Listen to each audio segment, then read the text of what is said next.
اور کہیں طلوع ہو رہا ہوگا یا نہیں، کہیں طلوع بھی ہو رہا ہوگا، تو جدھر طلوع ہو رہا ہو اس کے اعتبار سے مشرق میں ہے۔ تو یہ اس کا پورا سفر یہ مشرق اور مغربوں کا سفر ہو گیا، ہر آن وہ مشرق میں بھی ہیں اور مغرب میں بھی ہیں۔ ایک تو یہ مطلب ہو گیا۔ ایک اور مطلب بھی ہے کہ یہ اگر آپ کو تھوڑا وہ پتہ نہیں، اب تو میرا خیال ہے جغرافیہ اتنا پڑھاتے بھی نہیں ہیں، تو وہ تھوڑا سا بھی پڑھا ہو تو یہ جو خط استوا ہوتا ہے اس سے سورج کا سفر اوپر اور نیچے بھی ہوتا ہے، یعنی شمال کی طرف بھی جاتا ہے، جنوب کی طرف بھی جاتا ہے۔ آپ کے اپنے مشاہدے کی بات ہے، آج کل یہ جو ہے نا جنوب کی طرف چلا گیا ہے، جب گرمیاں آتی ہیں تو بالکل سر کے اوپر آ جاتا ہے، بلکہ تھوڑا نارتھ کی طرف بھی ہو جاتا ہے۔ تو اب اس کا مطلب یہ ہے کہ یہ مشرق اور مغرب بھی بدلتے رہتے ہیں، یعنی ایک جگہ جو ہمارا مقام ہے اس کے اعتبار سے بھی سردیوں کا مشرق اور ہوتا ہے اور گرمیوں کا مشرق اور ہوتا ہے، اور سردیوں کا مغرب اور ہوتا ہے اور گرمیوں کا مغرب اور ہوتا ہے۔ ٹھیک ہو گیا؟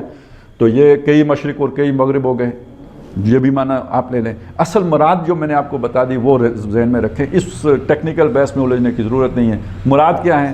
یہ سارا کچھ جو بنا ہوا ہے، جو کائنات ہے، اس سب کا رب کون ہے؟ اور رب کے معنی پہ آ جائیں۔ یہ صرف خلق کے معنی میں نہیں استعمال ہوتا ہے، بنانے والا خالق، فاطر، بدیع و علیحدہ الفاظ ہے۔ رب اصل میں بنانے سے آگے کی، اس میں ایک معنی ملکیت کا بھی آتا ہے، رب الدار گھر کا مالک، رب المال مال کا مالک، ایک معنی ملکیت کا بھی آتا ہے۔ رب کے اندر ماسٹر والا معنی آقا وہ بھی پایا جاتا ہے، اور اس کے اندر ایک معنی جو ہے وہ پالنہار کا بھی پایا جاتا ہے، پروردگار پرورش کرنے والا، اور مالک کی ذمہ داریاں جو ہوتی ہیں اس میں ضرورتیں پوری کرنا ہوتا ہے نا۔ مالک مطلب آپ بکری کے مالک ہیں تو اس کی گھاس، خوراک، پانی کا بندوبست کون کرے گا؟ آپ کریں گے، مالک کا کام ہے۔ تو یہ ربوبیت کا پہلو بھی اس کے اندر آ گیا، بلکہ یہ کہ حفاظت کون کرے گا؟ شیر حملہ کرے یا کوئی بکری کو نقصان پہنچنے کا کہیں سے خدشہ ہو، اس سب کا بندوبست کون کرے گا؟ مالک۔ تو جو رب المشارق والمغارب، تو یہ ساری کائنات کا اہتمام اور انتظام کون کرے گا؟ جو رب المشارق اور مغارب ہیں۔ تو یہاں اصل دلیل کیا ہے؟ جو یہ سارا انتظام چلا رہا ہے، صرف بنایا ہی نہیں، بنا کے چلا بھی رہا ہے، فعال لما یرید ہے، جو چاہتا ہے وہ کر گزرتا ہے، اس کے راستے میں کوئی رکاوٹ نہیں ہے، ہر کام وہ کر، لطیف لما یشاء ہے، جو چاہتا ہے بہت باریکی بینی سے کر لیتا ہے۔ تو یہ سارا جو نظام ہستی چلا رہا ہے، کیا اس کے لیے اب دیکھیں انسان کی حیثیت کیا ہے اس پوری کائنات میں؟ تھوڑا بہت اگر آپ فزکس کو بھی تھوڑا دیکھیں نا، یہ جو کائنات کا ایک تعارف کرایا جاتا ہے، گلیکسیز ہیں، پھر ان گلیکسیز کے اندر جو ہے نا ہمارے اپنے نظام شمسی ہے جیسے، تو پھر نظام شمسی، اب ایک سورج ہی ہماری زمین سے کتنا بڑا ہے، مجھے تو حساب ہی نہیں آتا، مطلب اس کی کوئی نسبت ہی نہیں سمجھ میں آتی کہ کیا کس نسبت سے بیان کروں۔ اس زمین کے اوپر دیکھیں اب سمندر، پانی زیادہ حصے میں ہے، خشکی تھوڑے حصے میں ہے، اس خشکی کے اوپر کتنے بڑے بڑے جو ہے نا صحرا ہیں، پہاڑ ہیں اونچے اونچے، اور یہ 7 ارب انسان، 8 ارب انسان یہاں پہ بستے ہیں، ان میں سے ایک میں کیا حیثیت رکھتا ہوں؟ تو پوری کائنات کے مقابلے میں میرا نظام شمسی کیا حیثیت رکھتا ہے؟ اور اس نظام شمسی کے اندر زمین کی کیا حیثیت ہے؟ کوئی سمجھ آ رہی ہے میری بات کی؟ تو جس نے یہ سارا کچھ بنا لیا، یہ چوچا اٹھ کے کہتا ہے کہ مجھے کیسے بنائے گا؟ اصل میں بات یہ ہے کہ فلاں اقسم، میں گواہ بناتا ہوں اس سارے نظام ہستی کو، انا لقادرون، ہم کر سکتے ہیں۔ یہ قادرون جو ہے نا قدرت رکھنا، تو یہ بعض جگہوں پہ اس طرح بھی آیا ہے نا، انتم اشد خلقا ام السماء، کیا تمہارا بنانا مشکل ہے یا یہ سارا نظام ہستی بنانا مشکل ہے؟ تو یہ ہے اصل میں جو دلیل، کہ دیکھیں اگر ذرا بھی انسان معقولیت اختیار کرے تو دلیل تو پوری ہے کہ جو یہ سارا کچھ بنا لیا جس نے، اس کے لیے یہ جو ہے نا چھوٹا سا انسان بنانا کیا مشکل کام ہے۔ لیکن آپ اگر اس سے اپنے آپ کو کاٹ دیں اور یہ سوچنا شروع کر دیں مجھے کیسے بنائے گا، تو پھر پریشان ہو جائیں گے، پھر شکوک و شبہات گھیر لیں گے، وساوس دامنگیر ہو جائیں گے۔ تو ذرا اپنی سوچ کو بڑا کریں اور آفاقی بنائیں، اور اس کی تناظر میں دیکھیں تو سمجھنا مشکل ہی نہیں ہوگا، دل گواہی دے گا کہ کر سکتا ہے، جس نے اتنا کر لیا اس کے لیے یہ کرنا کیا مشکل ہے۔ عقل میں بات سمجھ میں نہ بھی آئے، دل مان لے گا کہ یہ ہو سکتا ہے۔ وَإِنَّا لَقَادِرُونَ، کس بات کی قدرت رکھتے ہیں؟ عَلَىٰ أَن نُبَدِّلَ خَيْرًا مِّنْهُمْ، کہ ہم تبدیل کر دیں، ہم بدل کے لے آئیں، خیرم منہم، ان سے زیادہ بہتر۔ اچھا، اب یہ ان سے زیادہ بہتر کے جب الفاظ آئیں گے تو اس سے جو وہاں پہ بحث مباحثہ ہے، وہ جو سارا ماحول ہے، اس ماحول کے اعتبار سے جو بات بنے گی وہ یہ کہ یہ تو شریر لوگ ہیں، خیر لوگ نہیں ہیں، شر لوگ ہیں، ان سب کو ختم کریں اور اس مکے میں بہترین لوگوں کو آباد کر دیں۔ تو ایک معنی یہ بالکل قرین قیاس ہے، کوئی بعید از قیاس معنی نہیں ہے، بالکل یہ ممکن ہے کہ یہ مراد ہو، لیکن جس تناظر میں بات ہو رہی ہے تو وہ دوسرا معنی زیادہ قرین قیاس معلوم ہوتا ہے کہ بات ہو رہی ہے آخرت کی، دوبارہ پیدا کیے جانے کی، تو یہ جو اس وقت دنیا میں ان کا جسم ہے، اس سے بہتر جسم میں انہیں آخرت میں ہم پیدا کر دیں، اور یقیناً وہ جسم اس سے بہت بہتر ہوگا۔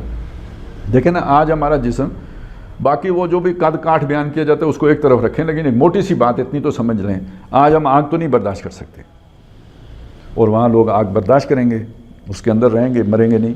لا یموت فیہا ولا یحیا، اگرچہ کہ زندوں میں بھی شمار نہیں کیے جا سکتے، لیکن مردے نہیں ہوں گے، زندہ ہوں گے۔ تو یہاں تو آگ بسم کر دیتی ہے، وہ کوئی ایسا جسم ہوگا جسے آگ بسم نہیں کرے گی۔ اچھا، آپ کو معلوم ہے جنت میں بھی جو یہ بھی حدیثوں میں آیا ہوا ہے کہ کھانا پینا ہوگا لیکن بول و براز نہیں ہوگا۔ تو اب ہمارا جو بھی نظام انہضام ہے تو اس کے اندر فضلہ بھی ہے، سب کچھ بھی ہے، وہاں پہ وہ نہیں ہوگا۔ تو اس کا مطلب ہے جسم بھی تبدیل شدہ ہوگا، یہ والا جسم نہیں ہوگا، اس سے مختلف جسم ہوگا اور اس سے بہتر جسم ہوگا۔ اور یہ جس نے پہلی دفعہ اس جسم میں پیدا کر لیا، اس کے لیے اس سے بہتر جسم دینا چندہ مشکل نہیں ہے، قطعاً مشکل نہیں ہے، وہ اس سے بہتر طور پہ پیدا کرے گا۔ وما نحن بمسبوقین، اور ہم عاجز نہیں ہو گئے، تھک نہیں گئے۔ ہوتا ہے نا بندہ کام کر کر تھک جائے، تو کوئی مشکل کام درپیش ہو، جب آپ تھک جاتے ہیں تو پھر وہ کام غلطی ہو جاتی ہے اور وہ صحیح نہیں ہوتا، مطلب تھوڑی سی تھوڑی غلط لگی، وہ اب تو خیر مشینوں پہ بن جاتے ہیں نا، پہلے یہ سنیارے جو ہوتے تھے، سنیارے کی ٹھک ٹھک آپ نے سنا ہوا ہے نا، کیا ہوتا ہے جی، لوہار کی ایک اور پتہ نہیں، ہاں 100 سنار کی اور ایک لوہار کی، تو وہ یہی سنارا تو آہستہ آہستہ مارتا ہے، وہ ذرا سے زور سے مارے، اس کی وہ تان ذرا سے ٹوٹ جائے تو وہ جو تار بنا رہا ہوتا ہے نا سونے کی، وہ ٹوٹ جاتی ہے، وہ ساری محنت خراب ہو جاتی ہے۔ وہ بڑی ایک حساب سے، ایک ردم سے اسے مارنا پڑتا ہے۔ تو کہنے کا مطلب یہ ہے، اگر وہ تھک جائے تو اس کا وہ ریدم ٹوٹ جائے گا، وہ ایک جو ہے نا سٹ اس کی غلط لگ جائے گی اور وہ ساری محنت پہ پانی پھر جائے گا۔ اسی لیے کہتے ہیں نا، موٹر وے پہ گاڑی چلاتے ہوئے جب تھک جاؤ تو ذرا آرام کر لو، ریسٹ کر لو، کیونکہ تھکاوٹ میں انسان کا دماغ صحیح کام نہیں کرتا، جسم صحیح رسپانس نہیں کرتا، تو اس سے غلطی ہو سکتی ہے۔ ہم نہیں تھکے، وما نحن بمسبوقین، ہم نہ عاجز ہوئے نہ تھکے۔ فذرہم، حقیقت یہ ہے، اب ان کو اگر نہیں سمجھ آ رہی تو ان کے پیچھے آپ اپنے آپ کو پریشان نہ کریں۔ فذرہم، انہیں چھوڑ دیجیے۔ اب یہ چھوڑ دینا بھی یہاں ایک خاص معنی دے رہے ہیں۔ ایک چھوڑ دینا یہ ہوتا ہے کہ جی آپ نے بالکل ہی کسی کو، جیسے آپ نے کوئی شے پکڑی ہوئی تھی، چھوڑ دی، وہ جا کے زمین پہ گر گئی، اس معنی میں یقیناً نہیں ہے۔ یہ جیسے ہمارے محاورے میں ہوتا ہے نا، ہم کہتے ہیں چھوڑو جی کیا گل کرنے ہو، تو اس کا یہ مطلب نہیں ہوتا کہ آپ نے اس بندے سے قطع تعلق کر لیا ہے۔ یہ چھوڑ دینا یہاں قطع تعلق کے معنی میں نہیں ہے، یعنی ان کی باتوں کو چھوڑ دیں، یہ اس سے جو آپ کو رنج پہنچ رہا ہے اس رنج کو چھوڑ دیں۔ فذرہم، انہیں چھوڑے رکھیے، ان کے حال پہ چھوڑ دیں۔ یاخوذو، یہ خوض کہتے ہیں، آپ نے غور و خوض کے الفاظ سنے ہوں گے، غور کرنا، غور اصل میں غار سے ہے نا، گہرائی، کسی چیز پہ گہرے جو ہے نا وہ اس کی گہرائی میں اترنا، اور خوض کرنا اس کے اندر سے یعنی چھانٹی کرنا، کوریدنا اس چیز کو، تو مطلب اس کے اجزاء علیحدہ علیحدہ کرنا۔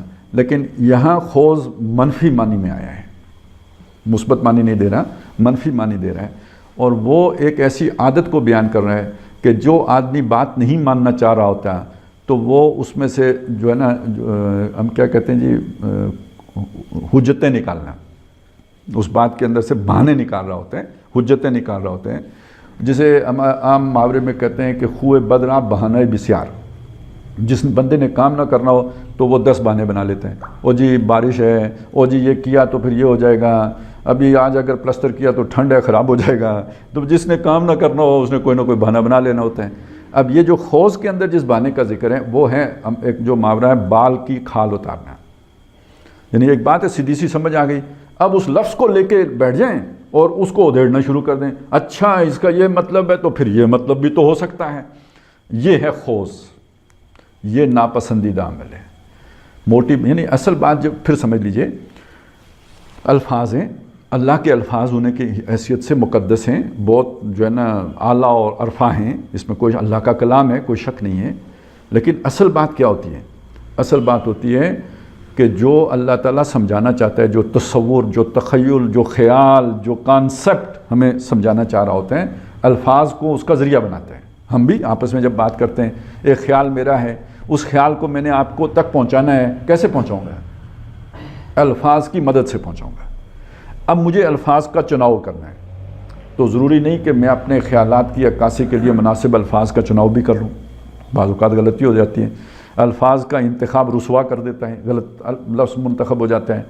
اچھا میں نے صحیح بھی کر لیا ہو تو وہ صحیح طور پہ آپ کو ٹرانسمٹ ہو، آپ اس کا صحیح مطلب لے لیں، آپ کا نقص فہم رستے کی رکاوٹ بن جاتا ہے۔ تو جو میرا خیال ہے، اصل چیز آپ نے جو جسے ہم کہتے ہیں پجنا، یعنی جس کو پانا یا جس کو سمجھنا، وہ کیا ہے؟ وہ میرا خیال ہے۔ تو آپ اگر میرے خیال کو چھوڑ کر میرے الفاظ کے اس میں الجھ جائیں تو یہ ناسمجھی کی بات ہے، یہ خوض کی علامت ہے۔ تو یہ قرآن مجید میں بھی خوض کر رہے ہیں، اس کی بال کے کھال ادار رہے ہیں، المین میخ نکال رہے ہیں، اس کے اندر سے جو ہے نا حجتیں نکال رہے ہیں۔ تو ان کو یہ ان کا کھیل ہے، اور یہ کھیل بھی بڑا دلچسپ ہوتا ہے۔ جن لوگوں کو یہ عادت پڑ جاتی ہے، شاعر لوگ کیا کرتے ہیں؟ یہی کچھ تو کرتے ہیں، اور یہ لمبے لمبے مضامین لکھ دیتے ہیں ایک لفظ کو لے کے، تو یہ کھیل ہی تو ہو رہا ہوتا ہے جو کھیل رہے ہوتے ہیں، اور اس کھیل کے اندر بھی بڑی لذت ہوتی ہے۔ ایک ہیڈونزم ہوتا ہے نا، جب آپ کسی کا ہیڈونزم یہ ہے کہ جی لذتیت یہ ہے کہ وہ کرکٹ کھیل کے لذت حاصل کرتا ہے، کوئی شراب پی کے لذت حاصل کرتا ہے، کوئی اور آوارگی کر کے لذت حاصل کرتا ہے۔ تو دانشور کی لذت کیا ہوتی ہے؟ گپیں، خواہ مخواہ کی گپیں، اور وہ گپیں جو ہے نا ان کا کوئی مفہوم، کوئی مطلب نہیں ہوتا، بس بات سے بات نکل رہی ہوتی ہے، مزہ آ رہا ہوتا ہے اس سے۔ دانشوری ہے نا، یہ دانش بگاری جا رہی ہوتی ہے، یہ خوض ہے۔ فذرہم، یہ لگے رہیں، انہیں چھوڑ دیجئے، خوضہم فی خوضہم، ان کے اس کھیل میں، یہ جو لفظی کا کھیل ہے اس میں پڑے رہیں، وَيَلْعَبُوا، اور کھیلتے رہیں۔ قرآن مجید یہ کہتا ہے یہ زندگی بہت سیریس ہے، سنجیدہ ہے، اس کو لائٹ مت لو، اسے کھیل کود کی معاملہ نہ سمجھو۔ یہ جتنے لوگ گمراہ ہوئے، بدراہ ہوئے، یا جنہوں نے نبیوں یا رسولوں کی بات کی طرف کان نہیں دھرے، وہ اسے لائٹ لیتے رہے، زندگی کو انہوں نے سنجیدہ نہیں لیا، تب وہ یہ اس طرف گئے۔ تو یہ کھیل میں لگے رہے، حتیٰ یلاقو، یہاں تک کہ ان کی ملاقات ہو جائے، جہاں ملیں یہ ملاقات کر لیں، یومہم، اپنے اس دن سے، الذی یوعدون، کہ جس کا وہ وعدہ کیے جا رہے ہیں، جس کا ان سے وعدہ کیا گیا تھا، اس دن سے جا کے مل جائیں۔ مطلب یہ کہ جس دن سے انہیں ڈرایا گیا تھا، مراد ہے آخرت کا دن، یعنی یہ اسی میں لگے رہیں، موت آئے پھر جا کے وہاں پہ آنکھ کھلے گی تو تب انہیں سمجھ آئے گی۔ یوم یخرجون من الاجداث، وہ دن وہ ہوگا جس دن یہ اپنی قبروں سے نکلیں، اجداث جہاں پہ گڑے ہوئے تھے وہ اس جگہوں سے اٹھیں گے، یخرجون، اور یخرجون خارج ہوں گے، قبروں سے برآمد ہوں گے، سراعن، یہ جو لفظ ہے سراعن، یہ لفظ ہے سرعت سے، تیزی، یعنی ایک آدمی بستر سے اٹھتا ہے، بہت سست ہوتا ہے، قائل ہوتا ہے، آنکھیں ملتے ہوئے اٹھتا ہے، انگڑائی لیتا ہے، وہ پاؤں بھی اس کے بھاری ہوئے ہوتے ہیں، مشکل سے چلتا ہے، لیکن یہ وہاں سے جب اٹھیں گے نا، اٹھتے ہی چوتھے گیئر میں لگیں گے، سراعن، تیزی کے ساتھ نکلیں گے اس سے۔ اور تیزی کیسی ہوگی؟ کأنہم الی نصب یوفضون، گویا کہ نصب، اصل میں یہ نصیب کی جمع ہے، نصیب کہتے ہیں، نصیب ہم کہتے ہیں میرے نصیب برے، تو وہ اور ایک اس معنی میں جو بھی آپ اسے رکھیں، اصل بات کیا ہوتی ہے؟ نصیب کہتے ہیں گاڑے ہوئے پتھر کو، جو کہیں پہ آپ نے گاڑ دیا، نشان کے طور پر گاڑا ہوا پتھر، یعنی آپ نے کوئی باؤنڈری کا تعین کیا تو پتھر گاڑ دیا، وہ بھی نصیب ہے۔ یا آپ نے یہ طے کیا کہ بھئی اس پتھر کو جا کے ہاتھ لگانا ہے، میں نے اور آپ نے دوڑ لگانی ہے تو اس پتھر کو جا کے ہاتھ لگانا ہے، وہ آپ نے زمین کے اندر گاڑ دیا، تو یہ نصیب ہے، اسی کی جمع نصب ہے۔ اچھا، اسی معنی میں استھان آتے ہیں نا، وہ جو ان کے وہ جو ہوتے ہیں نا درگاہیں، جہاں جا کے وہ پوجا پاٹ کرتے ہیں، اس کو بھی استھان یا نصب کہا گیا، جہاں پہ انہوں نے اپنے بت گاڑے ہوئے ہیں، وہ بھی پتھروں پہ بنے ہوئے اصنام ہیں، تو وہاں پہ گڑے ہوئے ہیں۔ تو یہ یہاں پہ اس معنی میں نہیں ہے، یہاں کوئی نشان ہے جس تک دوڑ کے پہنچ رہے ہیں، گویا دوڑ کا مقابلہ ہو رہا ہے، جیسے آپ اولمپک گیمز میں دیکھتے ہیں تو کیسے اندھا دھند دوڑ رہے ہوتے ہیں، تو گویا اندھا دھند دوڑیں گے۔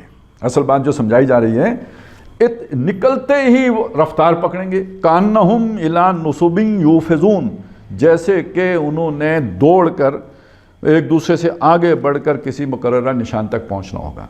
یہ یوفضون جو ہے نا، یہ لفظ فیض سے بنا ہے، اور فیض جو ہوتا ہے نا، اصل میں وہ ایک کسی کی مہربانی لیکن مہربانی بے پایاں ہو تو اسے کہتے ہیں فیض۔ تو افاظہ یفیض جو ہے اس کے معنی کے اندر جو آتا ہے کہ جیسے کوئی شے ایک دم امڑ پڑے۔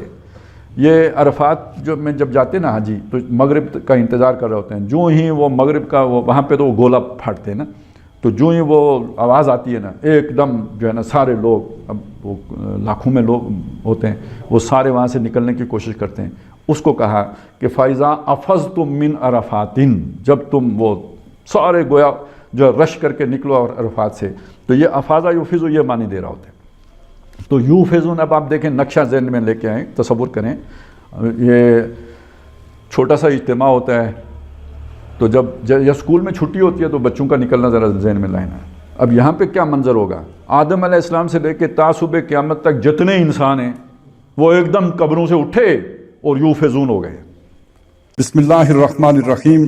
اور اس کا تجربہ ہر اس فرد کو ہوا ہوگا جو شعور رکھتا ہے اور اس نے کسی بھی سطح کا تربیتی کورس کیا ہو، کہ جس ڈاکٹر اسرار احمد کی فکر سے وہ متاثر ہو کے تنظیم میں آیا ہے، تنظیم کے تربیتی کورسز نے سب سے پہلے اسے اسی فکر سے دور کرنے کی کوشش کی ہے اور ڈاکٹر اسرار سے دور کرنے کی کوشش کی ہے اور روایت کا سہارا لیا ہے۔ ایسا تربیتی نظام مرتب کیا گیا کہ جو فکری انتشار کا باعث بنے، ایک دوسرے سے متصادم چیزیں۔ اب ہمارے جو ہے وہ تربیتی کورسز میں جو جنازہ کیسے پڑھایا جاتا ہے اور میت کو غسل کیسے دیا جاتا ہے، وہ مختلف چیزیں، اور اس میں پھر غلو فی الحنفیہ، حنفیت پر اس طرح زور دیا گیا، اور باقی سب کا باقاعدہ جیسے عام مدارس میں ایک طرح کے مدرسے میں دوسرے طرح کے لوگوں کا جیسے استضاء ہوتا ہے، اس طرح کا استضاء جو ہے ہمارے تربیتی کورسز میں ہوا۔ اس طرح کے بھی خطوط لوگوں نے لکھے کہ یہاں حنفیت پھیلائی جا رہی ہے، لیکن اس پر کوئی توجہ نہیں دی گئی۔ سالانہ اجتماع کے موقع پر ایسے لوگوں سے تقریریں کرانا جنہوں نے آپ کے فکر کے مصادر کی دھجیاں اڑائیں، جنہوں نے ڈاکٹر اسرار اور مولانا مودودی کو غلام احمد پرویز کے ساتھ لا کے جوڑ دیا، تو یہ در حقیقت یہ کوئی ایک دفعہ نہیں ہوا، یہ متعدد بار ہوا۔ اگر آپ کو یہ ساری میری باتیں اب جو ہے وہ سامنے رکھیں اور میری پچھلی 4-5 سالانہ اجتماعات کی تقریریں سنیں، پھر آپ کو سمجھ آئے گی کہ میں کیا کہہ رہا تھا۔ تو یہ بات ہے کہ سالانہ اجتماع تک ایسے لوگوں کو مواقع دیے گئے جو فکری انتشار کے باعث بنے۔ ایک نظریاتی جماعت، ایک انقلابی جماعت سب سے زیادہ حساس اپنے فکر کے بارے میں ہوتی ہے، اور وہاں پہ فکری انتشار کسی طور پر گوارا نہیں کیا جاتا۔ آپ نے اگر بانی تنظیم اسلامی کا نجوہ کے حوالے سے سنا ہو تو وہی تو ہے یہ بات کہ یہ جو نجوہ ہیں اور لابیاں بننا ہے، مختلف گروہوں کا وجود میں آنا ہے ایک انقلابی جماعت کے اندر، یہ اس کے لیے سم قاتل ہے۔ یہاں انہیں پروموٹ کیا گیا، انہیں ایجنڈے دیے گئے اور انہیں اپنے ایجنڈے کے لیے استعمال کیا گیا۔ لٹریچر کا مطالعہ کراتے ہوئے، اور یہ خود امیر تنظیم اسلامی بھی یہ کام کرتے رہے، اور جب وہ کر رہے تھے تو ان کو دیکھ کر ان کے جو ساتھی مدرسین تھے انہوں نے بھی کیا کہ جب لٹریچر کا مطالعہ ہو رہا ہو تو اس میں جو اس طرح کے مباحث آئیں جو کاٹنے والے ہوں، جو ان کے مرضی کے خلاف ہوں، ان صفحات کو بغیر پڑھے الٹ دینا، یا یہ کہ ان کی تشریح سے دانستہ جان بوجھ کر گریز کرنا۔ یہ تو ایک واقعہ فیصل آباد میں میرے ساتھ پیش آیا کہ جب عقل و نقل کی کشمکش پڑھائی جا رہی تھی اور سر سید احمد خان کی بالکل ایک یخرخی تصویر پیش کی جا رہی تھی، تو اس پہ جو ڈاکٹر صاحب نے سر سید احمد خان کے حوالے سے مثبت باتیں بھی کی ہوئی ہیں اور لکھی ہوئی بھی نشرت ثانیہ میں بھی موجود ہیں اور وہاں پہ بھی، اور اس میں یہ بات بھی ہے کہ سر سید نے جو بات سوچی تھی وہ بالکل ٹھیک تھی، باقی ان سے جو غلطیاں ہوئیں اس وقت کے حالات تھے جن کی وجہ سے وہ غلطیاں ہوئی ہیں۔ تو وہاں سر سید کا بالکل ایک یکرخا انداز سے پیش کر کے میں انہیں گمراہ ثابت کر کے چھوڑنا، اور اس طرح کے جملے بھی بعد میں آ جاتے تھے کہ یہ سر سید کی مانوی اولاد ہے اور اس طرح ہے اور اس طرح ہے۔ یہ ساری باتیں وہ کہ جو ڈاکٹر صاحب بیلنس کر کے بات کرتے تھے اس کو یکرخے انداز میں پیش کرنا۔ پورا مضمون پڑھ کے آپ کو یوں لگے کہ بس نقل ہی نقل ہے، عقل تو سوائے شیطنت کے اور کچھ بھی نہیں ہے، جبکہ آپ اگر خود ڈاکٹر صاحب کی تشریح سنیں، اور آگے چل کے ہم کریں گے کہ ایک طرف یہ تشریح بھی پیش کریں گے اور دوسری طرف وہ تشریح بھی آئے گی، اور آپ کو اندازہ ہو جائے گا کہ کتنا بڑا فرق تھا ان دونوں کے درمیان۔ لیکن یہاں پہ یہ نوٹ کر لیں کہ تربیتی کورسز میں با اہتمام یہ آرڈر جاری کرنا کہ ان کی ریکارڈنگ نہیں ہو سکے گی، اس لیے کہ آپ نے کہنی ہی ایسی باتیں ہیں کہ جو اگر باہر نکلیں تو وہ آپ بانی تنظیم کے موقف سے سراسر مختلف ثابت ہوں، تو ان کے لیے یہ آرڈر جاری کر دینا کہ یہاں پر کوئی ریکارڈنگ نہیں ہو سکے گی۔ اسی طرح بعض خاص مباحث پر مبنی کتب کی پرنٹنگ روک دینا۔ آپ نے دیکھا ہوگا کہ بہت سی کتابیں ہیں جو اب نہیں شائع ہو رہی، ان میں سے کچھ کا تو باقاعدہ فیصلہ کر کے نہیں شائع کیا جا رہا، لیکن کچھ تو وہ ہیں کہ جو بغیر فیصلے کے نہیں شائع ہو رہی، انہی میں سے ایک وہ تھا کہ اسلامی تصوف میں غیر اسلامی نظریات کی آمیزش، پروفیسر یوسف سلیم چشتی کی کتاب، وہ اب نہیں شائع ہو رہی۔ اسی طرح جو مسئلہ زمینداری جو مولانا تحسین کی کتاب ہے وہ نہیں شائع ہو رہی، اور اس طرح کی جو کتابیں ہیں ان کو یعنی آؤٹ آف پرنٹ ہونا اور توجہ دلانے کے باوجود ان کو شائع نہ کرنا۔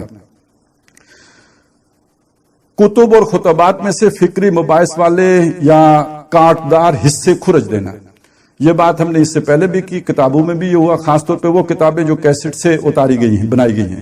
اس کی آج ایک مثال میں آپ کے سامنے رکھ دوں، ہر آدمی جا کے ابھی چیک کر سکتا ہے۔ ڈاکٹر صاحب کا منتخب نصاب کا 2 نمبر درس ہے نیکی کی حقیقت۔ اس نیکی کی حقیقت میں ڈاکٹر صاحب جب مختلف طبقات کی نیکی کے تصورات بیان کرتے ہیں تو علماء کے جو تصور نیکی ہے اس کو بھی بیان کرتے ہیں، اور اس کو بیان کرتے ہوئے جو وہ بیان کرتے ہیں کہ مولانا جو حضرت مسیح علیہ السلام کے جو 2 جملے وہاں پہ وہ کوٹ کرتے ہیں، ایک یہ کہ تمہاری مثال، علماء کو مخاطب کر کے انہوں نے کہا تھا کہ تمہاری مثال قبروں کی طرح ہے جن کے اوپر چونا پھرا ہوتا ہے اور اندر بوسیدہ ہڈیوں کے سوا کچھ نہیں ہوتا، اور دوسرا یہ کہ تم مچھر چھانتے ہو اور سموچے اونٹ نگل جاتے ہو۔ آپ دیکھیے گا اب یہ حصے آپ کو وہاں پہ نہیں ملیں گے، یہ غائب ہیں، یہ جو ہے کھرچ دیے جاتے ہیں۔ اور بعض عام آدمی کو ایسی مثالیں ہی جا کر لڑ جاتی ہیں اور چپک جاتی ہیں ان کے ذہنوں کے ساتھ، اور وہ پھر نکلتی نہیں، اس سے وہ فکر سمجھنے میں آسانی ہوتی ہے، لیکن یہ کہ وہ چیزیں کاٹ دینا۔ اسی طرح فکر پر وہ لوگ کہ جو پوری طرح جازم ہوں، جو فکر کے علمبردار ہوں، فکر کے ساتھ جن کا تعلق مضبوط ہو، ان کو کھڈے لائن کرنا، غیر متعلق یا غیر مؤثر کر دینا، یا یہ کہ ان کو بالآخر نکال باہر کرنا، اور لوگوں کو مطمئن رکھنے کے لیے بے مقصد اتحاد کرنا، اور ان کے ساتھ جو ہے وہ جہاں پہ بس نشستن گفتن برخاستن سے کے سوا کچھ نہ ہو، لیکن یہ کہ وہ چونکہ ایک ایکٹیویٹی ہے، لوگوں کو بتانا کہ بہت بڑی ایکٹیویٹی ہو رہی ہے، تو وہ اتحادوں کا یہ مقصد بن جاتا ہے۔ آپ کے اصل نظریے کے اعتبار سے وہ بے مقصد ہیں۔ یہ کہنا کہ یہ بھی طریقہ اقامت کا ہے، وہ بھی طریقہ اقامت کا ہے، یہ بھی اقامت دین ہو رہی ہے، یہ بھی اقامت دین کی جدوجہد کر رہا ہے، جس کا مقصد ہی نہیں ہے وہ بھی اقامت دین کی جدوجہد کر رہا ہے، یہ بھی در حقیقت علامت ہے اس بات کی کہ آپ کو اپنے طریقہ کار کے اوپر وہ یقین ہی نہیں ہے۔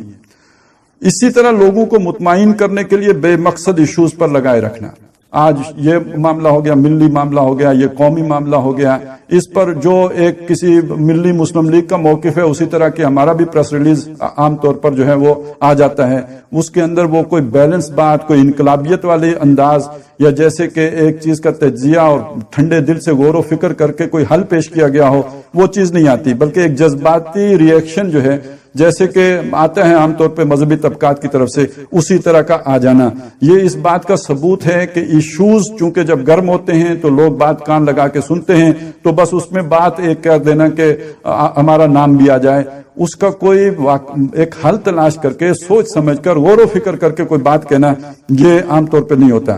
اس کی ایک بڑی بھونڈی مثال وہ سامنے آئی کہ جب ایک پیر صاحب جو ناراض ہو گئے تھے مسلم لیگ سے، سیالوی پیر شریف کے، انہوں نے پیر صاحب سیالوی شریف، تو انہوں نے جب ایک شریعت کا نعرہ لگایا اور ہمارا پریس ریلیز آ گیا کہ ہم ان کے اس بات کی تائید کرتے ہیں، ان کے مطالبے میں ان کے ساتھ ہیں، ہم دست تعاون بڑھانے کے لیے تیار ہو گئے، اور وہ ایک کھانا کھا کے اپنے مطالبہ شریعت سے دستبردار ہو گئے۔ اور سب سے بڑھ کر یہ کہ جو فکر جس کو پروموٹ کرنا چاہیے، ڈاکٹر صاحب تو ہمیشہ یہ کہتے تھے کہ میری ذات سے نہیں، میرے فکر سے جڑو، جو ذات سے جڑے ان کا تو ہو گیا معاملہ، لیکن یہ کہ وہ بت پاش ہو گیا، لیکن یہ کہ جو فکر سے جڑے وہ اپنی جگہ پہ قائم رہے۔ تو ڈاکٹر صاحب تو ہمیشہ فکر سے جوڑ کر رکھنے کی بات کرتے تھے، لیکن یہاں پر کیا ہوا کہ فکر کی جگہ پہ شخصیت کو پروموٹ کرنا، اور یہ کہ مختلف چیزوں کے ذریعے سے یہ تاثر دینا کہ بہت ہی خلوص، اخلاص، نیکی، اس کو بڑھا چڑھا کر پیش کرنا، تاکہ ایک شخصیت کے ساتھ لوگوں کا تعلق قائم ہو جائے، اور اس کے مقابلے میں فکر کو پیچھے رکھنا۔ اور اس میں جو تباہ کن چیز ہے، انتہائی تباہ کن، کہ اس شخصیت کو پروموٹ کرنے کے لیے نفل اور تہجد، جو در حقیقت عبادت کے اندر ریاکاری سے بچنے کا سب سے بڑا ذریعہ ہے۔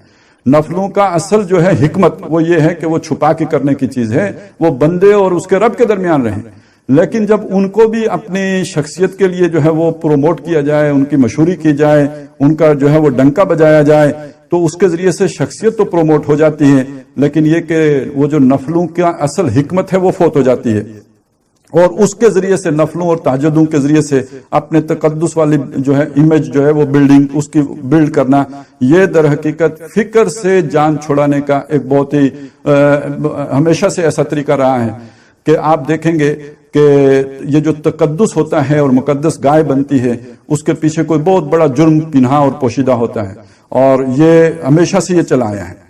یہاں پہ یہ بات بھی میں آپ کے سامنے عرض کرنا چاہتا ہوں کہ فکر اور شخصیت کا معاملہ، فکر اور جماعت کا معاملہ، یہ ایسا ہے جیسے فرد اور روح کا معاملہ ہے۔ ہمارا ایک جسم ہے، حیوانی جسم ہے، اور ایک ہماری روح ہے۔ روح وہ اصل شے ہے جو اللہ کی طرف سے آئی ہے، وہ انسان کی اصل حقیقت ہے، لیکن اگر ہم اس کی طرف متوجہ نہ ہوں، فوکس نہ ہوں، بار بار اس کی یاد دہانی نہ ہوتی رہے، اس کا نتیجہ یہ نکلے گا کہ جسمانی خواہشات انسان کو زمین کی طرف کھینچ کے لے جائیں گے۔ وَلَكِنَّهُ أَخْلَدَ إِلَى الْأَرْضِ، بالکل یہی معاملہ انقلابی جماعتوں کے ساتھ ہوتا ہے کہ ان کی بنیاد تو اس انقلابی نظریے پر اٹھتی ہے، لیکن جماعتی ضرورتیں اس انقلابی نظریے کے ساتھ متصادم ہوتی ہیں۔ انقلابی ضرورت کا کام یہ آپ ایک اصولی جماعت ہوں، آپ برحق بات کرنے والے ہوں، آپ سچ کہنے والے ہوں، وَلَوْ عَلَىٰ أَنفُسِكُمْ، وہ آپ کے خلاف یا آپ کی جماعت کے خلاف ہی کیوں نہ پڑے، یہی آپ کا عہد ہوتا ہے، أَنْ أَقُولَ بِالْحَقِّ أَيْنَمَا كُنْتُ، جو آپ بیعت کرتے ہیں اس میں یہ بات بھی ہوتی ہے میں حق کہوں گا جہاں کہیں بھی ہوں۔ اب اس کا نقصان مجھے ہو، میری جماعت کو، جس کو بھی ہو، لیکن جماعتی ضرورت یہ ہوتی ہے کہ آپ جماعت کا تحفظ کریں، آپ جماعت کو بچا کے رکھیں۔ یہ بالکل جیسے روح اور جسم کی ضروریات بعض اوقات متصادم ہو جاتی ہیں اور متضاد ہو جاتی ہیں، اسی طرح جماعت کی فکر اور جماعت کی ضروریات آپس میں متصادم اور متضاد ہو جاتی ہیں۔ اب اس کا پتہ کریں کہ جب ایک آدمی کے اندر جماعت کو بچانے کے لیے جھوٹ ڈر آئے، جماعت کو بچانے کے لیے وہ غلط بیانی پہ اتر آئے، جماعت کو بچانے کے لیے اپنے اصولوں کی قربانی دے دے، یہ سب سے بڑی علامت اس بات کی ہوتی ہے کہ اب یہ جماعت مودۃ بینکم فی الحیات دنیا کی صورت اختیار کر چکی ہے، اور یہ در حقیقت اپنے اس انقلابی منشور سے ہٹ چکی ہے۔ یہ بھی ہم نے اپنی آنکھوں کے سامنے ہوتے دیکھا۔ یہ شورا کا واقعہ ہے، ایک امیر حلقہ نے اپنے علاقے میں کسی مسجد پر اپنا قبضہ برقرار رکھنے کے لیے یا جو بھی ان کی وہاں پہ انٹرسٹ تھا اس کو برقرار بچانے کے لیے ایک لمبا جو ہے وہ کھیل کھیلا، اور اس کو جا کے جب شورا میں بیان کیا تو میں نے کھڑے ہو کے کہا کہ یہ حرکت جو ہے ہمیں زیب نہیں دیتی اور اس کے نتیجے میں ہماری بدنامی ہوگی، بات کھل جاتی ہے۔ اور بعد میں وہ صاحب تو جو ناراض ہوئے سو ہوئے، لیکن مجھے باقاعدہ نظم کی طرف سے یہ کہا گیا کہ انہوں نے یہ سارا کچھ تو تنظیمی کی خاطر کیا ہے۔ تو بہرحال وہ تنظیم آگے ہو جاتی ہے، جماعت آگے ہو جاتی ہے، جس مقصد کے لیے وہ جماعت وجود میں آئی ہوتی ہے وہ پس منظر میں چلا جاتا ہے، اور یہ در حقیقت اس کی علامت ہے۔ اب بھی جو کچھ ہو رہا ہے یہ جماعت کو نقصان نہ ہو جائے، لہذا جماعت کو نقصان سے بچانے کے لیے چھوٹی موٹی جو ہے وہ ملمہ کاری کی جا سکتی ہے۔ شخصیت پرستی کی ایک علامت یہ بھی ہے کہ تنقید سے بچنے کے لیے مختلف مذہبی تصورات کی آڑ میں پناہ تلاش کی جاتی ہے۔ اس میں سے خاص طور پہ آپ دیکھ سکتے ہیں کہ وہ اتباع والی بات، یعنی تصور یہ ہے کہ حکم نہیں بھی دیا تب بھی میری اتباع کرو۔ میں نے جو جسے اب فیصلہ کہا جا رہا ہے وہ فیصلہ ہے نہیں، ابھی ہوا نہیں ہے فیصلہ، ابھی سماعت کا موقع ہی نہیں آیا، لیکن یہ کہ چونکہ میں اس رخ پہ چل رہا ہوں اور میں نے جو ہے وہ تزکیے کا یہ رخ اختیار کر لیا ہے، اب میری بغیر کہے اتباع ہونی چاہیے۔ اسی طرح دوسروں کے اوپر یہ الزام لگا دینا کہ اس نے زن سے کام لیا، وہ غیبت کر رہا ہے، وہ تجسس کر رہا ہے، اور یہ الزامات اپنے تصورات کے مطابق لگانا، ذرا جن لوگوں نے سنے وہ سن لیں، وہاں سے بھی سنیں اور تھوڑی سی تکلیف گوارا کریں، اور وہ جا کے تفہیم القرآن سے جو مولانا مودودی نے اس کی تشریح کی ہے وہ پڑھ لیں، انور شاہ کاشمیری رحمۃ اللہ علیہ کی تشریح پڑھ لیں، فرق آپ کے سامنے بالکل نمایاں ہو کے آ جائے گا۔ میں بھی انشاءاللہ تعالی یہ چیزیں جو ہے وہ ایک ویڈیو میں آپ کے سامنے لاؤں گا کہ غیبت، تجسس اور زن اس میں کس حد تک گنجائش ہے اور کہاں تک اس کی کیا پابندی ہے۔ اور ایک تصور یہ اجاگر کیا جاتا ہے میں مارو، میں ختم کر دو، تو اچھی طرح نوٹ کر لیجئے جن کی میں ختم ہو جاتی ہے وہ ایک اچھے فالوور تو ہوتے ہیں، کبھی لیڈر بننے کے قابل نہیں ہوتے، اور خاص طور پر انقلابی عمل، اصل میں یہی خانقائی تصور تزکیہ اور انقلابی تصور تزکیہ کا فرق ہے۔ انقلابی تصور تزکیہ میں طاقتور ہوتے ہوئے اسے کنٹرول میں رکھنے کا تصور ہے، اسے چینلائز کرنے کا تصور ہے، جبکہ خانقائی تصور میں کو مارنے کا تصور ہے۔ اور یہاں پہ ہم نے ایک عرصے تک دیکھا کہ میں کو مارنے کا تصور دیا گیا اور اب بھی دیا جا رہا ہے، اور شورا کا انتخاب کراتے وقت ناظم اعلیٰ کی طرف سے یہ بات کہنا کہ آپ نے کوئی حزب اختلاف منتخب کر کے شورا میں نہیں بھیجنا، بلکہ وہ لوگ بھیجنے ہیں کہ جو اوبے کرنے والے ہوں، بات ماننے والے ہوں، لڑائی جھگڑے والے نہ ہوں. تو اس طرح کی چیزیں ہوتی رہی ہیں. اور یہ سارے تصورات پھیلائے کیسے گئے؟ اس کے لیے مختلف لوگوں کے رجحانات دیکھے گئے. ایک انقلابی جماعت کے اندر مختلف رجحانات کے لوگ آتے ہیں. انقلابی جماعت کا کام یہ ہے کہ انہیں تربیت دے کر اچھے طریقے سے پروان چڑھا کر ایک رنگ میں رنگا جائے. اور یہاں ہوا کیا کہ جو جس رنگ میں ہیں، آپ کے جس رنگ سے وہ مطابقت رکھتا ہے، آپ نے اس کے لیے اسے استعمال کیا. یہی کام شیبہ اور خالد کے ساتھ ہوا، جس کے نتیجے میں بالآخر جب وہ اپنے آپ کی حد سے بڑھ گئے، چونکہ آپ تو ایک حد تک کام لینا چاہتے تھے، جب وہ اس سے آگے نکل گئے آپ کو نکالنا پڑا. اور یہ تو ظلم جو ہوا، ظلم عظیم، وہ اویس پاشا کرنی کے ساتھ ہوا. اس لیے ہوا کہ وہ تو بالکل نو آموز، بالکل ایک نوجوان کی حیثیت سے ہمارے پاس کلین سلیٹ آیا تھا. ہم نے اس کے رجحانات کے مطابق اپنے مطلب کے لیے اسے استعمال کیا. اے نبی ان سے فرمائیے کہ اگر سمندر ہو، یعنی وہ سمندر جو وہ سیاہی بن جائے، مدادن وہ سیاہی کی صورت میں ہو، لکلمات ربی، تاکہ اس سیاہی سے تیرے رب کے کلمات لکھے جائیں. میں یہ پہلے وضاحت کر چکا ہوں کل. یہ کلمات سے مراد جو ہے اللہ کی جو قدرت کے نمونے ہیں، مخلوقات جو ہے وہ ہے. ہر مخلوق کے لیے وہ کلمہ کن استعمال ہوتا ہے اور وہ بنتی ہے. تو گویا جہاں میں جو جتنی مخلوق ہے اس سب کو اگر آپ شمار کرنا چاہو، جیسے آتے ہیں نا ان تعدوا نعمت اللہ لا تحصوها، اگر اللہ کی نعمتیں شمار کرنا چاہو تو نہیں شمار کر سکتے. اسی طرح اس مخلوق کو شمار کرنے کے لیے اگر جتنے سمندر ہیں ان کو سیاہی بنا دیا جائے، لکلمات ربی، تیرے رب کے کلمے لکھنے کے لیے، لنفد البحر، تو یہ وہ سمندر ختم ہو جائیں سارے. آگے ہم پڑھیں گے ان کی جو 7 سمندر ہوں نا ایسے، اور تب بھی وہ ختم ہو جائیں گے. اور تمام دنیا کے درختوں کی کلمے بنا دیے وہ گھس کے ختم ہو جائیں گی، مگر اللہ کے کلمے نہیں ختم ہوں گے. قبل ان کلمات رب تنفد کلمات ربی، اس سے پہلے کہ تیرے رب کے کلمے ختم ہوں. وَلَوْ جِئْنَا بِمِثْلِهِ مَدَدًا، خواہ ان سمندروں جتنی سیاہی اور بھی لے کے آ جائیں، پھر بھی وہ سیاہی ختم ہو جائے گی، کلمے نہیں ختم ہوں گے. تو وہ اب سمجھ میں آتا ہے کہ جب ہمارے فاصلے ہی اتنے سامنے آ رہے ہیں، نوری سالوں کے فاصلے، تو وہ ناپے ہی نہیں جاتے، تو وہ کلمے کدھر سے ختم ہوں گے. تو یہ ناممکنات میں سے کہ انسان کا علم اپنی تمام تر یہ جو جتنی بھی اس نے آرٹیفیشل انٹیلیجنس بھی ساری بنا لی ہے، اس سب کے باوجود بھی اللہ کے جو قدرت کے کمالات ہیں ان کا احاطہ کر سکے. تو یہ 2 چیزیں میں نے آپ کو یاد کر 2 صورتوں کے حوالے سے یاد کرائی تھی. اللہ کی معرفت اللہ کے اسماء کے ذریعے سے، قل ادعوا اللہ او ادعوا الرحمن، یہ سیکنڈ لاسٹ آیت ہے سورہ بنی اسرائیل کی. اور یہ والی جو ابھی میں نے پڑھی ہے یہ سورہ کہف کی سیکنڈ لاسٹ آیت ہے. اللہ کی معرفت، اللہ کی قدرت کے نشانات جو آفاق اور ہمارے اپنے اندر ہیں. وفی انفسکم، تمہاری اپنی جانوں کے اندر، دل کی دھڑکن ہے، آنکھوں کا جو فنکشن ہے، ہر شے میں اللہ کی نشانیاں ہیں. ان کے ذریعے سے اللہ کو پہچاننا. قل انما انا بشر مثلکم، فرما دیجئے کہ میں تمہاری طرح بشر ہوں. اچھا، اس سے غلط فہمی نہ ہو کہ بالکل عام بشر کی طرح کی ہو جاتی ہے بعض لوگوں کو.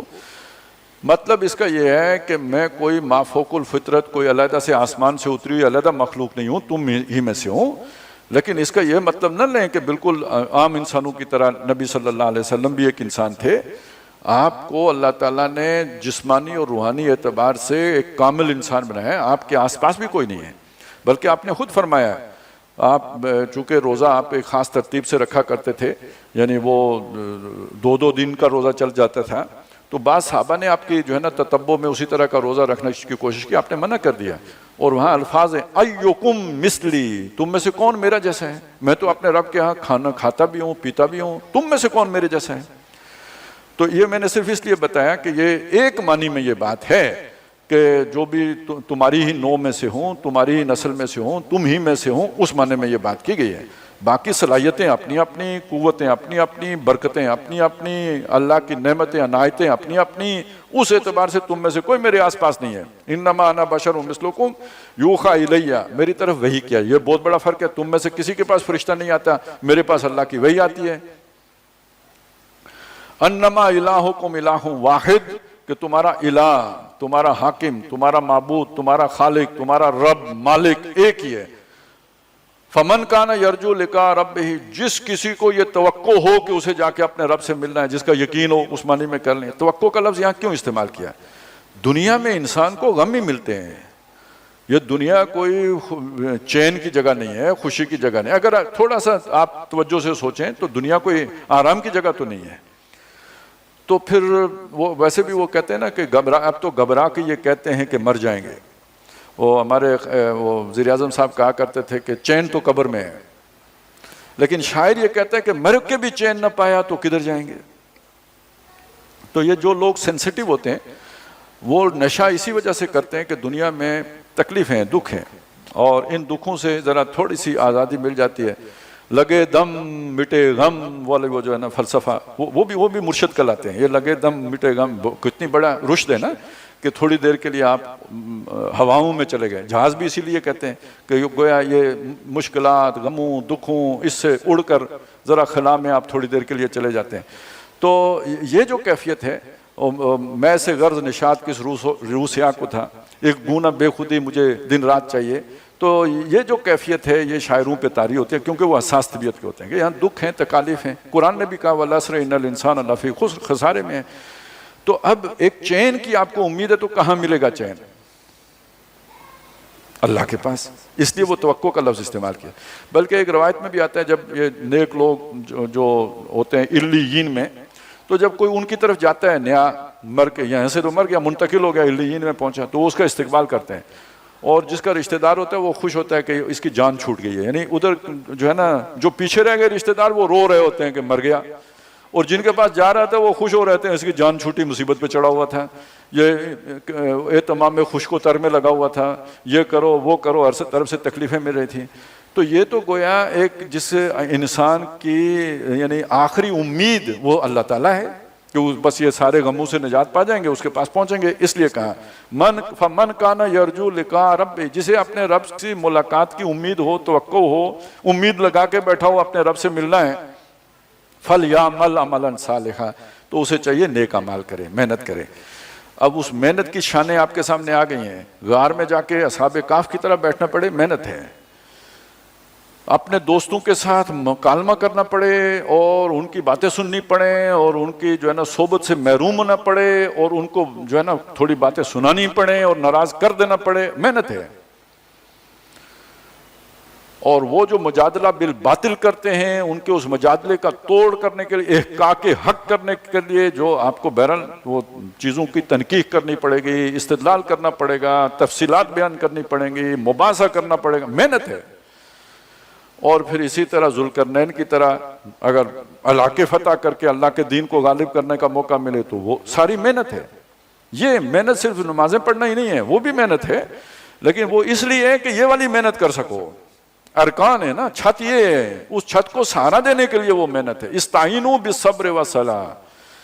تو اصل جو محنت ہے وہ یہ ہے. تو وہ اسے چاہیے کہ پھر وہ ان جو بھی اپنا جو حالات ہوں اس کے مطابق یہ جو پیچھے کردار آئے ہیں ان میں سے جو محنت اس سے مطابقت رکھتی ہو وہ کرے. اور سب سے بڑی بات کیا ہے؟ وَلَا يُشْرِكْ بِعِبَادَةِ رَبِّهِ أَحَدًا. اپنے رب کی بندگی، محکومی، اطاعت اور اپنا جو تمام معاملات کو اس کے تابع کرنے کے معاملے میں کسی دوسرے کی نہ مانے. جہاں اللہ تعالیٰ کی رہنمائی موجود ہو وہاں کسی دوسرے کی بات پر نہ چلے. یہ دیکھیں اسے سورہ بنی اسرائیل کی آیت آخری آیت کے ساتھ رکھ کے سمجھیں. وَقُلِ الْحَمْدُ لِلَّهِ الَّذِي لَمْ يَتَّخِذْ وَلَدًا وَلَمْ يَكُنْ لَهُ شَرِيكٌ فِي الْمُلْكِ. تو جیسے بادشاہ اپنے جو مملوک ہوتے ہیں ان کو یہ اختیار نہیں دیتا کہ دوسرے بادشاہ کی اطاعت کریں، یہ بغاوت ہے. کمی کوتاہی ہوگی بادشاہ ڈانٹ ڈپٹ کرے گا، لیکن یہ کہ بہرحال رہنے کی اجازت دے گا. لیکن آپ نے اگر کسی دوسرے بادشاہ کے ساتھ وفاداری کر لی نا تو یہ اس بادشاہ سے بغاوت ہو گئی ہے. یہ اس کے بعد پھر آپ یہاں جینے کا حق نہیں رہا، آپ کے گھر کو جلا دیا جائے گا، آپ کا کنبہ قبیلہ آپ سے چھین لیا جائے گا، آپ کو جلاوطن کر دیا جائے گا یا قتل کر دیا. یہی کچھ بادشاہ کرتے ہیں. بلکہ آپ کو اگر وہ چودراہٹ والا نظام یاد ہو نا اس کو ذہن میں رکھیں. ایک چودھری صاحب ہیں، انہوں نے کسی کو کام بتایا کہ جناب میں جا رہا ہوں، ذرا کام ہے میرا کراچی، تم نے پیچھے یہ جو ہے نا پانی لگا دینا ہے زمین میں، یہ فصل بو دینی ہے. 6 کام بتا کے آ گئے. اب جب وہ واپس گئے اس نے 5 کیے ہوئے تھے، ایک نہیں کیا. انہیں غصہ تو آیا لیکن 2-4 گالیاں دیں گے، اس کے بعد کہیں گے چل ٹھیک ہے اب جا کر، ہو گیا، بچ گیا. اچھا اس نے 6 کے 6 کام کیے جو وہ بتا کے آئے تھے، لیکن واپسی پہ چودھری صاحب کو پتہ چلے کہ اس نے کوئی دوسرے چودھری کو اس کا راز بتا دیا ہے، یا یہ کہ دوسرے چودھری کے ساتھ یارانہ لگا لیا ہے، یا یہ کہ اب یہاں سے چھوڑ کے ادھر جانے کا کوئی پروگرام بنا لیا، اب بتائیں کیا ہوگا؟ وہ 6 کے 6 کام اکارت ہو گئے یا نہیں ہو گئے؟ ساری محنت ڈوب گئی یا نہیں ڈوب گئی؟ اب وہ چودھری اس کے ساتھ وہی کرے گا۔ اب یہ موجودہ دور میں تو چلے ریاستیں طاقتور ہو گئی ہیں، لیکن پہلے وقت شاید بلوچستان میں اب بھی ہوتا ہے، گھر کو آگ لگ جائے گی، اب وہ وہاں پہ رہ نہیں سکتا، بچنا محال ہو جائے گا، عزت ختم ہو جائے گی۔